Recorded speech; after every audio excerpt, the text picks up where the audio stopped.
Welcome to Washington in Focus. I'm your host, Brett Davis, the Center Square's Washington State Editor. Joining me today is the Center Square's investigative reporter, TJ Martinell. Now, I don't know if a lot of people listening to this know, but we podcast from our individual homes.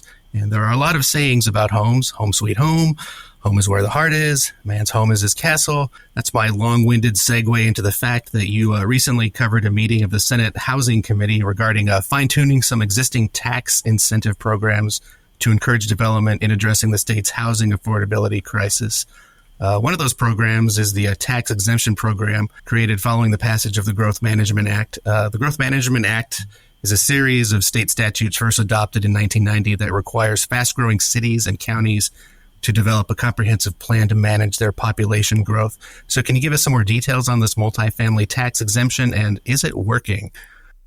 Yeah, so the multifamily tax exemption was created with this idea of making it more affordable for builders to build. And what's going on right now is there's roughly 60,000 homes that need to be built annually to keep up with demand, but only 30,000 are created, so it's not keeping up. What the multifamily tax exemption does is it doesn't defer, it just waives the residential portion of the state of the property tax on the development if it includes enough for what's considered affordable housing. And that's depending on how many years that they want to do. If they want to do 8 years, 12 years, and then there's for some, but that's not the private sector, 20-year ones, but that has to be a nonprofit or a government agency run development. And so that's kind of how it works is they remove the property taxes or decrease the amount that they have to pay in order to encourage people to build. So why is it not keeping up with demand? There's a couple of issues that are going on. One is we have much higher interest rates now. They're at like 7.63%, which is actually below the average or median since 1971. It's still below that, but it's higher than it was a couple of years ago when it was around 3.2, 3.3%. It's a bit of a jump. So that means that, you taking out a loan at the same amount, it's going to be, the payments are going to be much higher. And so that's, costs up, and they got to get the loan up front. And so one of the other issues that is going on is that this means even when the multifamily tax exemption is used or utilized, it means that local governments aren't going to be getting revenue for that time period from those developments. And the property tax, some of it is used for maintenance and preservation of infrastructure. Or it's used for other stuff. So it's a bit of an interesting balance between encouraging development, but at the same time, you have to maintain the infrastructure around where the developments are occurring. Sounds like something of a delicate balance that might be hard to maintain.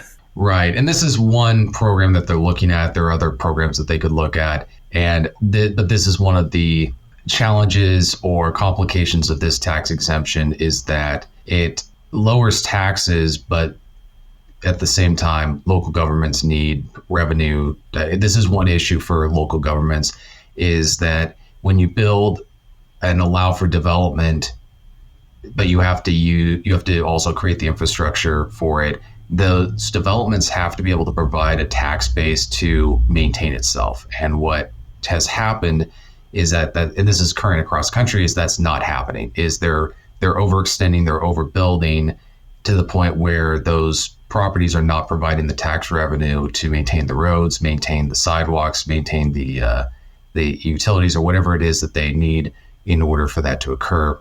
And as far as housing is concerned, there's a whole bunch of other issues that are going on aside from, tax exemptions. You also have the cost of building. There's the new energy code that they've implemented. There's all sorts of the permitting process. So this is looking at one issue, but there's a whole bunch of other issues going on. So it's not going to get solved.